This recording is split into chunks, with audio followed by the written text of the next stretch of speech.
माझ्या आजोबांना 8 मुलं होते, हम्म, माझ्या वडिलांना 2 मुलं होते. हम्म, ओके, तर मला एक मुलगी आहे. हम्म, जे याच्यातच एक टॉप नोच असं म्हणजे हिरार्की बनलेली की आहे की फर्टिलिटी रेट हा किती ड्रॅस्टिकली चेंज झालेला आहे.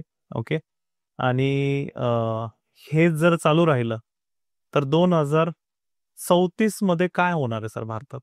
माझे आजोबा तुझे आजोबा जेव्हा ते त्यांच्या फर्टिलिटी एज मध्ये होते, तर ते त्यांना असं स्ट्रेसफुल लाईफ आणि हे सगळं पोल्युशनला ते एक्सपोजच नव्हते. त्यांच्यामध्ये त्यांचा फर्टिलिटी रेट खूप हाय होता. That was one thing.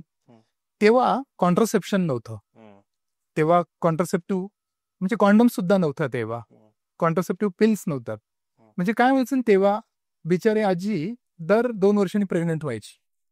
Okay, कॉन्ट्रासेप्शनच नव्हते. 2 वर्ष तिला बाळ का नव्हतं होत, कारण ती ह्या बाळाला दूध पाजायची. ह्या बाळाला दूध पाजायचे, त्यामुळे तिला ओव्हुलेशन होत नव्हतं, म्हणून ती प्रेग्नेंट होत नव्हती. तिने ह्या बाळाला दूध पाजणं बंद केलं, तिला ओव्हुलेशन होती, प्रेग्नेंट व्हायची. सो ती 18व्या वर्षी ती लवकर लग्न व्हायची, 14-15 वर्ष लग्न होतं. ती प्रेग्नेंट व्हायला लागली का तिला मुलं होत राहायची.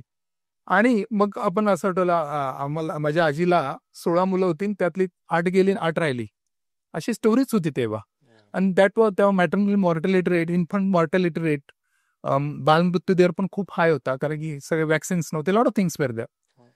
तर तो एक विषय होता.